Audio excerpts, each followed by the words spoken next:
All right, today I have a video that I wanted to do a little while. Not, this is not a review.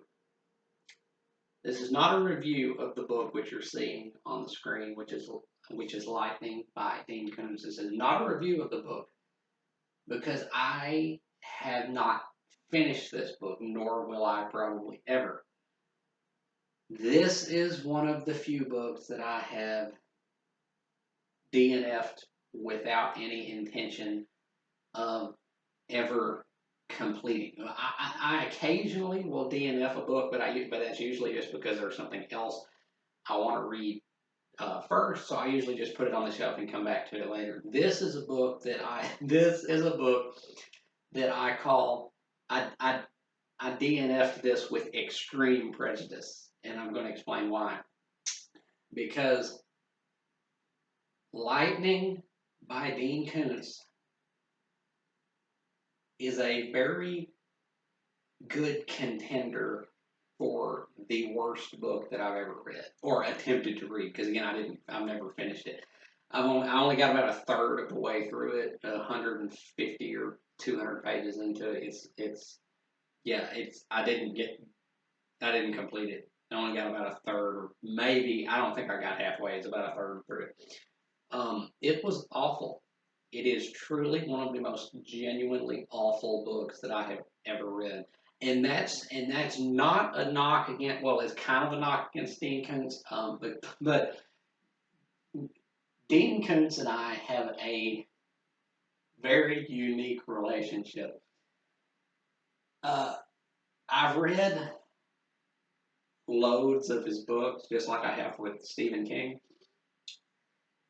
And Dean Koontz has the honor, the strange honor of having written one of my favorite books, as in one of my top 10 favorite books of all time, which I won't name that book here.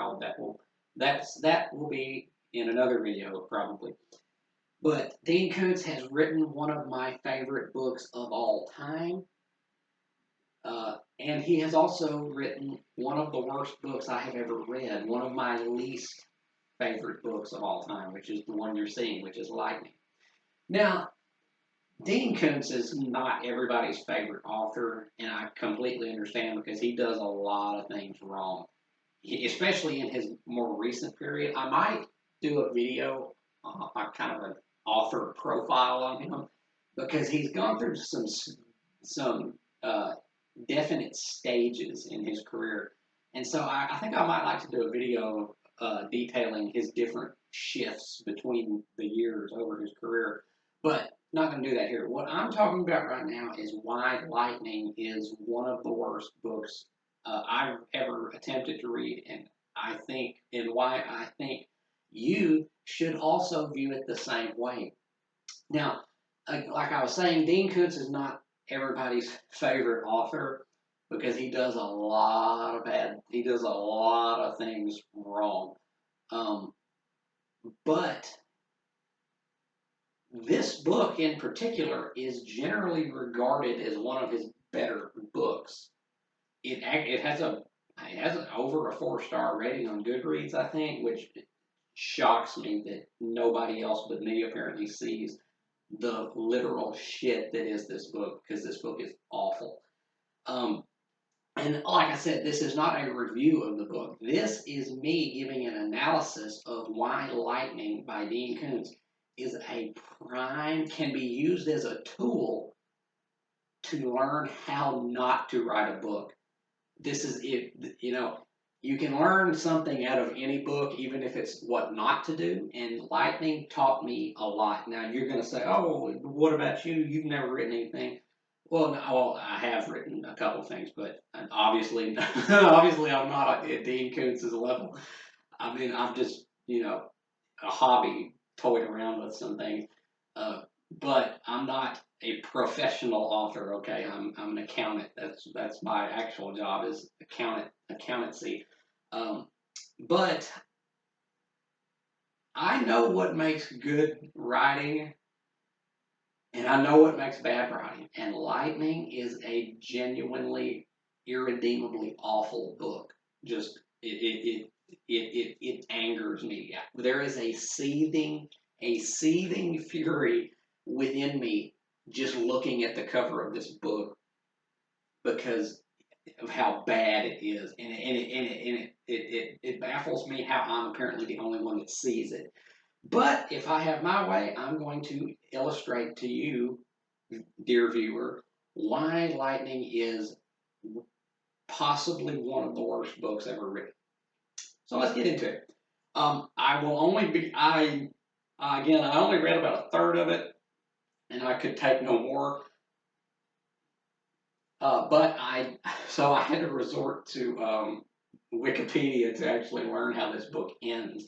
So I do know what happens in it, broadly speaking. I don't know the intricacies beyond about 200 pages into it, but I do know what happens. I do know how it comes out. But what I'm going to be speaking on that doesn't really pertain to how the book ends. Everything that convinced me that this book was one of the worst things ever written was readily apparent within just the parts of it that I read. So let's get into it. Lightning, just a plot overview. Lightning is a book about a woman named Laura Shane, I think is her name. Kind of going off memory here. Uh, yeah, Laura Shane. She is a writer because much like Stephen King, Dean Koontz uses lots of writers as protagonists in his books. Um, but yeah, she's a writer and she has a tumultuous life where lots of bad things happen or almost happen, but then every single time throughout her life, she is miraculously saved by the intervention of this blonde haired, blue eyed, and yes, that is important. That is important. You'll see why later. This blonde haired, blue eyed Adonis of a man who saves her life and takes care of her throughout her uh, childhood into adulthood, and she never knows who he is, but she thinks he's like an angel, but he's not. But anyway, so then the book is detailing her interactions with this man, and yeah, so that's the basic overview of the plot. Um, let's now explain to you what actually happens. So, um, yeah, Laura's mystery man is actually a time traveling Nazi. Okay, that could be a cool concept, I guess. But yeah, he's a Nazi. But don't worry, he's a good Nazi. He is a good Nazi. He is not. He has no flaws whatsoever because none of Dean Koontz's protagonists ever do. No flaws, even though he is a Nazi. He knows that the regime is evil, and but somehow they have discovered time travel in the 1940s. And so not only does I think his name is Stefan, I think. Not only does he save Laura's life repeatedly, he also is single-handedly responsible for uh, the defeat of Nazi Germany in World War II. Yeah, he's that much of a hero. But yeah, so apparently the backstory is that in the world of this book, the Nazis secretly learned how to build a time machine, but it can only send you forward in time. You can't go back because that could create paradoxes. Or so Koontz explains, and there's this pathetic explanation. The laws of the universe itself will not allow you to go back in time. Whatever, this is not highbrow literature. This is just a thriller that you could read on an airplane or a Greyhound. So, I'm not going to beat it up too much, but I will point out the glaring plot hole. I think it's a plot hole that you could drive a truck through. That is the fact that he explicitly says you can go forward in time, but you can't go back. Well, that's exactly what Stefan does. He goes forward to save Laura and help her, and then he goes back to Nazi Germany in the 40s. Um, so I think that still counts as going backwards in time. I think, but so there's a. I think that counts as a plot hole, but that's the least of my issues with this book. So it really, my grievances with this book have to do with it's basically the worst of Dean Koontz because Koontz, as a writer, he is very good. He's a pretty good wordsmith. He can really turn a phrase when he really wants to. He can be quite poetic at times, but and his plotting is always very tight. And I think that's actually King and Koontz are kind of the two titans of popular fiction in America. And I think Koontz actually has that over on old King. He definitely is much better at plotting a book than King is. No, I'm not at all saying that he is a better writer than Stephen King because he is not in any way, shape, or form a better uh, craftsman overall. But I think he actually might be a better prose stylist, or he can be at his best. And he's definitely better at plotting uh, his books because this book that you're seeing is it's like 400 or 500, 400 something. It looks like pages long. Uh, King's version of this book probably would have been 800 to 1,000. But I think he's much better at the plotting and stuff. But when it comes to characters, Dean Koontz has never ever been able to write convincing characters. He's gotten close. Well, I'll say he's arguably kind of succeeded in one or two books, and one of which is the one I mentioned alluded to earlier. One of my favorite books of all time by him. I'm not going to name that book yet, but in that one he actually kind of got there. I don't know how but he did somehow. But by and large, Dean Koontz can't write characters, and he sure can't write child characters at all. If he writes several books that have children as characters, and they're all just gifted child prodigies that have no flaws and they're perfect and they pretty much poop gold. That's his approach to writing children, and his approach to writing adults does not fare much better because in Kuntz's mind, the attributes of a hero mean that they have no flaws or shortcomings whatsoever. Um, Obviously, Kuntz very much belongs to an older school of writing where the hero of the story was very much. I think it harkens back to kind of the old John Wayne westerns of like the 40s and 50s, where the hero is genuinely, always morally correct. He has no real, you know, he has no faults really. He's always right, and everything is so very clear cut. Kuntz very, very much belongs to that older school of storytelling. Um, but yeah, to modern readers, that's not really interesting anymore. Writing protagonists without any kind of uh, without writing protagonists without any kind of hurdles that they have to overcome just leads to a boring story. And Lightning is criminally boring. You would think that a book with time traveling Nazis would be really well thrilling. I mean, it's a thriller, but it's not. It part of why I had to quit reading it was because it was just so tedious. It was so monotonous and just unengaging. But yeah, so Stefan, despite being a Nazi, is morally perfect. He is, I mean, or of the parts that I read, he was perfect. He was very upstanding.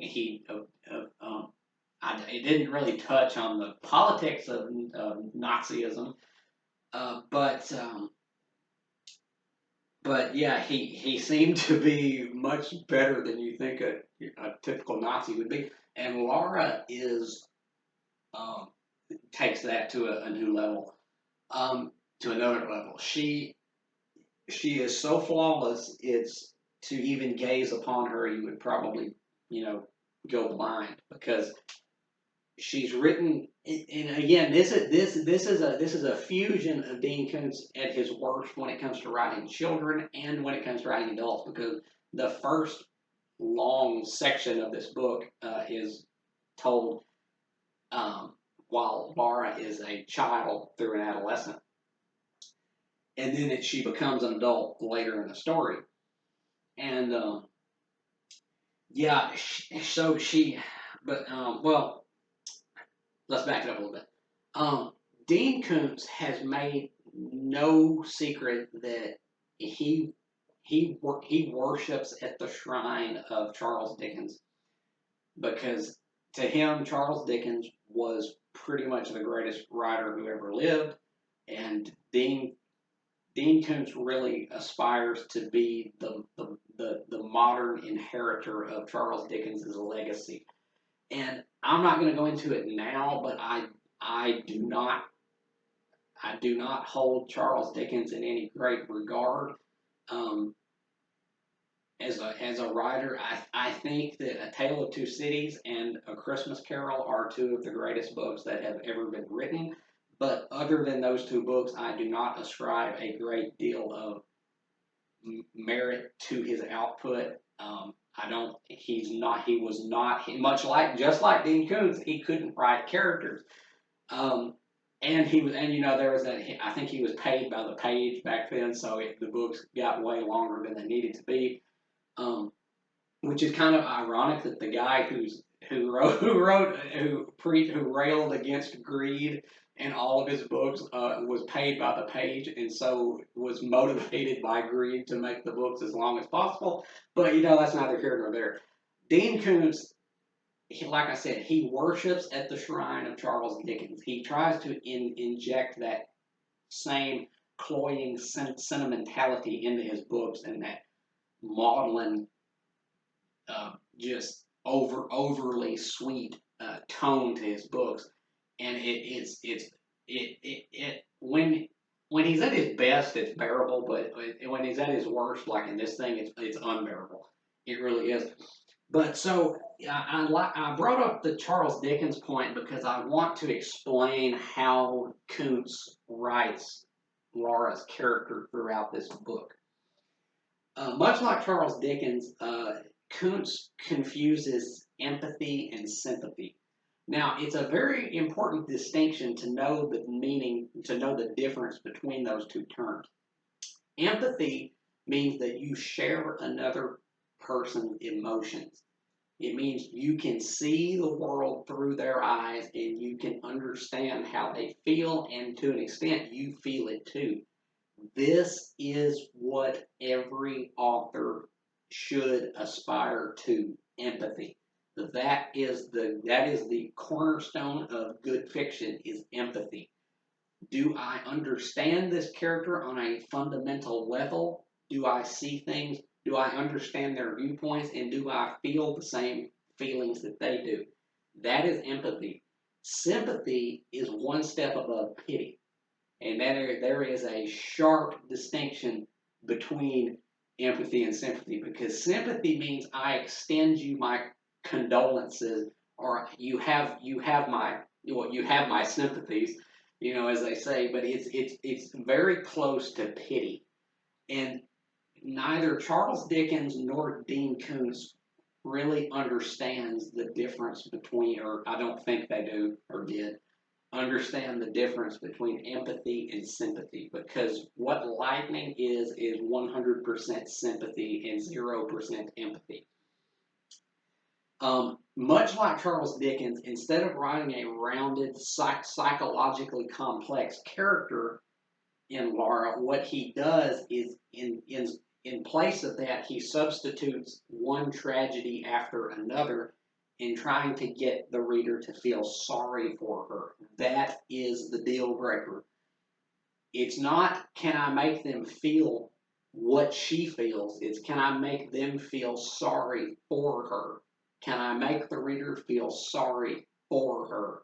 And that is why this book is awful. Because there's no empathy, it's only sympathy and pity, and really.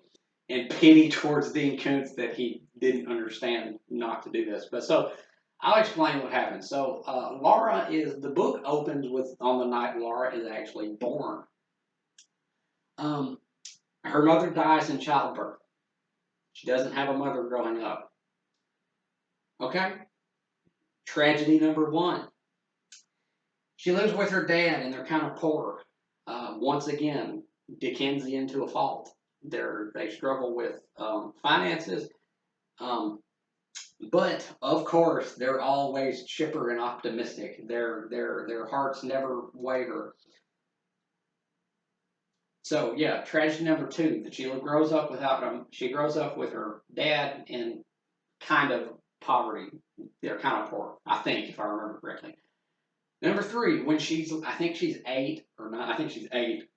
This junkie comes into the little convenience store thing that her dad owns and decides to stick up the joint to steal some of that money of which they don't have enough to get by themselves. But not only does he want to steal the money, he apparently wants to take it. You know, when you're sticking up a joint, you generally don't want to hang around and city is any longer than you have to. But not this dude. Oh no, not this robber. He wants not only the money in the till, he wants to rape 8-year-old Laura. Okay, that's tragedy number three, and that's a pattern throughout the book. Everybody wants to rape this girl, eventually woman. Why? She's just there's just some kind of aura about her that makes anybody with sexually deviant feelings want to rape her, apparently. So, yeah, that continued. Tragedy number three, she nearly gets raped by this junkie robber, except he gets killed by Stefan. So, yeah, that's tragedy number three. Tragedy number four, her dad dies, and now she's alone in the world. Oh, tragedy number four, her dad's dead. We still don't really know how she feels because Koontz doesn't give enough of a shit to actually make us see this through her eyes. We're just supposed to cry because a little girl is all alone now. Okay, she goes to an orphanage, and again, Koontz is unbelievable, unbelievably tone deaf ear of writing cannot write child characters to save his life because Laura at this age speaks and the girls that she rooms with in this orphanage, they speak like 50-year-old women. Like her dialogue, her manner of speech does not change at all. It does not change from the time she's a child to when she's an adult in this book. She speaks the exact same throughout the entire story. And these like when I read these three girls that she uh, rooms with in this orphanage, I honestly wondered why are you even in this, or you should be running this orphanage. Like you talk like grown women with balancing checkbooks and stuff. I mean you're not children psychologically because Koontz couldn't make them be that way. He can only write one kind of character, and so they all just sound like adults, even though they're like 8. But yeah, so now she's in an orphanage. But guess what? The janitor is also a pervert, and he wants to rape her again. Gasp! So now that's tragedy number 5. I can't even. I don't. I think it's tragedy number 5. I lost count how many personal tragedies this pathetic little uh, this this pathetic little urchin has undergone. So now she has to elude the advances of a nefarious rapist janitor. But good thing she gets adopted by a family. But oh no, we're on to tragedy number 6. The family are all assholes and they treat her like shit. And then she eventually gets sent back to the orphanage. But not to worry, not to worry. She gets adopted again by another family. And this couple are lovely and they adore her and they want to give her everything. But she tells them like the good little like the good little 40-year-old going on 14-year-old that she is, she tells them right up front that she understands that anybody other than her would take advantage of their good-heartedness, but she won't do that because she loves them, even though this girl's upbringing has been so tumultuous and horrible that she shouldn't even by rights know what love is. But don't worry, her heart of gold is going to not take advantage of them. And so she lives with them a little while and she loves her life again. But oh no, the rapist janitor comes back and he breaks into their house and tries to rape her, but she manages to kill him. And an 8-year-old child or 9-year-old child at this point manages to kill a 30, 40 something year old man. But oh no, I think we're up to tragedy number 7, but oh no, the adoptive mom walks in just as it's happening, and her heart, because she has a heart condition, explodes, and now she's dead. And she has to go back to the orphanage because the dad can't raise her by herself. We're up to tragedy number 8. Do you see the pattern with this? Please, someone in the comments, let me know if you see the pattern with this. Koontz, it's like reading a modern version of Oliver Twist. There's nothing to the main character other than a series of tragedies. There's nothing there. They have no actual mind of their own. They have no actual character. It's just they're defined not by any thought processes of their own, but by the tragedies which befall them. And in this case, it's a lot of tragedy because I think she spends the rest of her uh, adolescence in the orphanage, but she eventually goes to college because, of course, um, because of course, orphan children raised in group homes, of course, they're going to go to college, even though by rights there's probably no money to send them there. They have no benefactors whatsoever.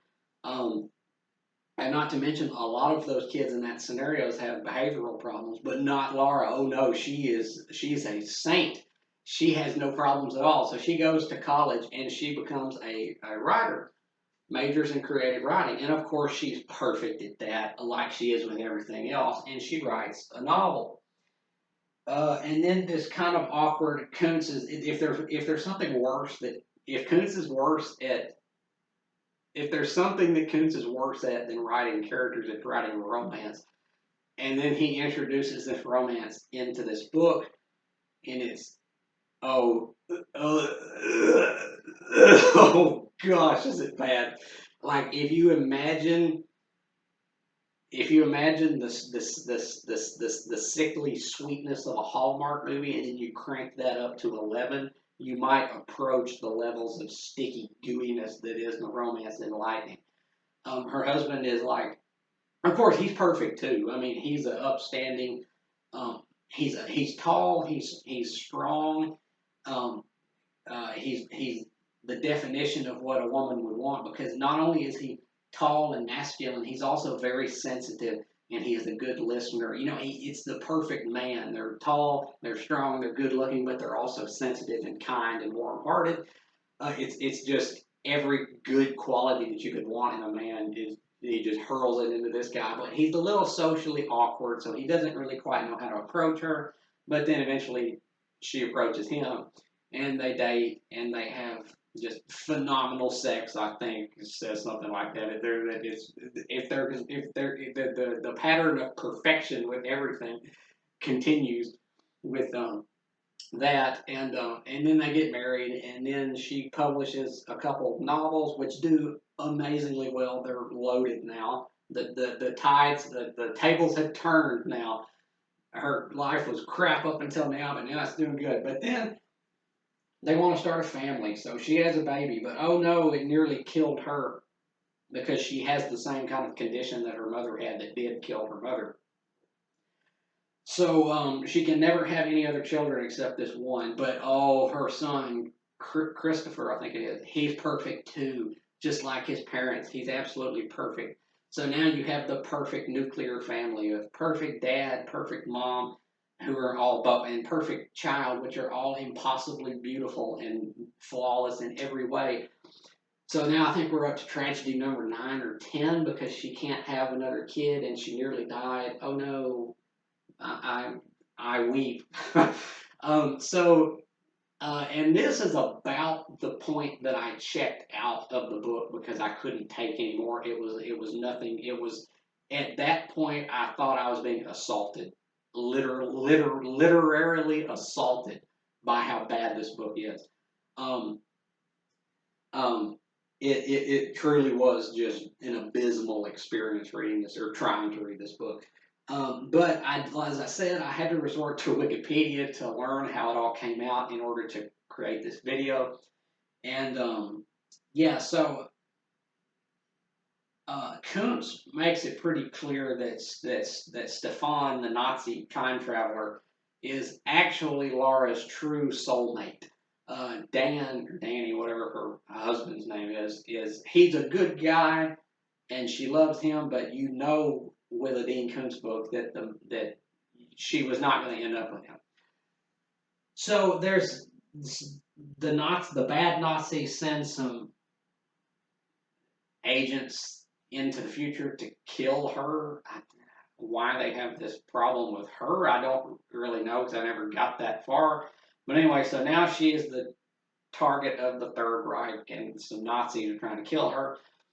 And her husband gets killed, and this is another thing right here because this is convenience defined.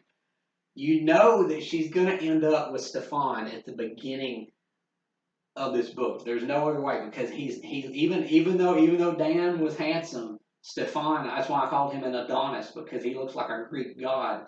He he's the most impossibly gorgeous man that's ever lived. So you know and Laura is the most gorgeous woman ever. So you know they're going to end up with each other. So, but instead of uh, I saw exactly what was going to happen.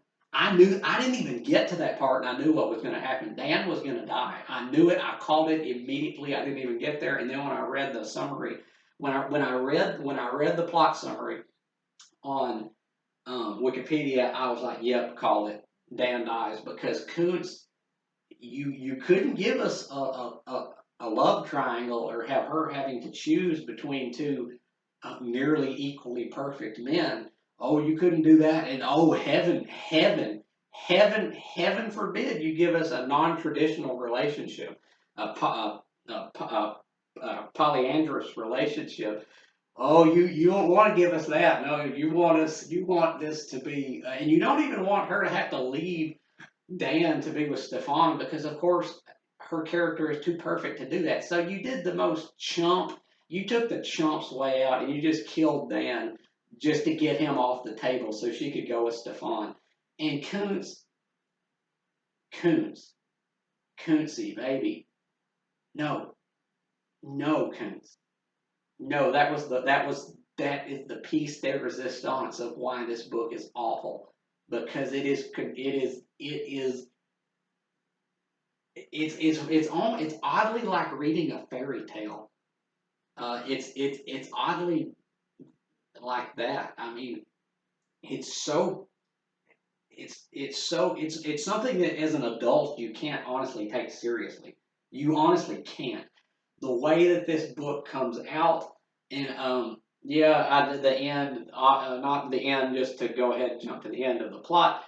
Stefan kills or Laura actually, I think, kills the Nazis that are trying to kill her, and Stefan helps her, and he also convinces Winston Churchill to blow up the time traveling machine thing, and he actually gives Hitler uh, bad intel in order to turn the war in another direction. To make not to make Germany lose, and then he goes to live the rest of his life with his beloved Laura in the future, where they live happily ever after. Oh, oh gosh! Just even the description of that plot took something out of me. It really did. I hope that you can see now why I view this book as about on the like let's say like Blood Meridian. Now I know this is apples and watermelons here, but let's take something like Cormac McCarthy's Blood Meridian, which I consider to be on the literary level of like a human being. Like if this is an evolutionary scale of good writing and good, you know, good books. If good books were on an evolutionary scale, like you see on the where it's like a monkey and then an ape thing and then eventually a businessman. If books were on an evolutionary scale, I would put Blood Meridian right up there at like the human, and then Lightning would be back there at like Pond Scum, some barely barely alive Pond Scum that is just crawling out of the primordial ooze, because that's how bad this book is. And again, it shocked me when because I like to see what other people think of whatever books that I've read, or in this case, attempted to read. So I went on Goodreads to get a bead on what other people thought of this book, and I was absolutely shocked to see how high it was. Because Dean Koontz's books, you're usually at about a good 3.7. Pretty good, but they don't usually break over into the 4-star cap level. But Lightning, I think did. I think that had a 4-star rating on Goodreads, and I'm shocked because it is one of the most gag-inducingly terrible books that I've ever attempted to read. Why I even have this copy still, I don't know. I guess maybe because some part of me in my subconscious wanted to make this video at some point and share with the world why this book is abysmal. And yeah, so maybe I kept it to do that with. But yeah, I and like I said, I'm not a professional writer. I've dabbled a little bit, but one thing I do know, and partly because of, I guess I'll give it to Koontz. Koontz, you did help me a little bit, because like I said, you can learn something by reading any book, even if it's just what not to do. And Lightning taught me more than any other book what not to do, because every single thing that Lightning does, it does wrong. I think the plot is starting with the plot hole with the time travel that he kind of contradicts himself a little bit. Um, Starting with that, the seemingly unending series of tragedies, the characters that are impossibly perfect and impossibly attractive too. Koontz ain't gonna write no uggos. He ain't gonna write no no characters that are anything less than just models. So yeah, and then this book is so the tone of this book is so sweet with how Dickensian he tries to make it, that if you have diabetes, you should not pick this book up because it will send you into a diabetic coma. That's how sickly sweet this book is. Um, so yeah, but the thing that he taught me more than anything is the true difference between empathy and sympathy, and that is also why I don't hold Charles Dickens in any great regard, because he's just the old timey Dean Koontz, and Dean Koontz is just our version of Charles Dickens in that regard. Is that he doesn't understand that characters need to have some kind of flaw to overcome to give them an arc. They need to have something that grounds them as human and not an angel. And they also, you need to provide a realistic psychology, not just saddle them with tragedy after tragedy after tragedy and try to make us pity them. The point of any book is that we're supposed to feel what the characters feel. We're supposed to see it through their eyes. We're not supposed to feel sorry on their behalf because of how bad their life is. I mean, you just turn on the news if you want to see that kind of stuff. Um, this book epitomizes every bad decision that you can make when trying to construct a book, which is why I call this a true masterclass in how not to write a book, because it is so bad. It is so unbelievably bad. Um, I couldn't finish it. It's one of the few books. Like I said, I don't usually put a book down, and if I do, it's just because it wasn't engaging me that much at the time, and there was something else I wanted to read first, and I'll eventually come back to it. But this is a book that I put down, like I said, with extreme prejudice. I was like, there is no way that I can even bear to make myself read one more letter of this book. It is that bad. And it's sad that so many people rank this as one of Koontz's best because it's not. It ain't even. And Koontz is not again like there's a lot of problems with him. He has only written of the books of his that I've read. I read a lot of his books, and man, does he have a lot to read. His even though he's been writing the same length of time as Stephen King, he has almost actually over double his output because he really churned them out there. There was a time period where he was really churning them out, trying to get traction in the industry and make his name a brand. But of all the books of his that I've read, which are dozens, I want to say a lot. Of all the books of his that I've read, I've only found 5 that I would say are genuinely maybe not masterpieces. One of which is one of my favorite books of all time, which is why it's so paradoxical that he has one of the worst books I've ever read and one of my favorite books. I'm not going to say that the book that I love so much of his is one of the best books I've ever read. It's not, but it means a lot to me, and it's of a much higher quality than Lightning. But yeah, of all the books of his that I've read, I've only been able to pick 5 that I would consider genuinely what would you call not at the level of a masterpiece, but um, genuinely, I guess, just really good books. Like they're almost bulletproof. That like almost bulletproof. That you could say are truly respectable. Really like some of the higher quality of uh, popular thriller of the popular fiction thriller genre.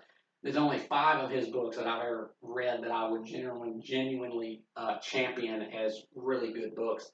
And Lightning is bringing up the rear as, again, it's one of the worst. It is the, I'll say this, it is the second worst book I have ever read. There is one book that exceeds Lightning in terms of terribleness, but that is another video. I'm not going to go into that, but I will at some point. I will definitely make a video detailing my qualms with that other book, which is the only book worse than this, the worse than Lightning that I've ever read.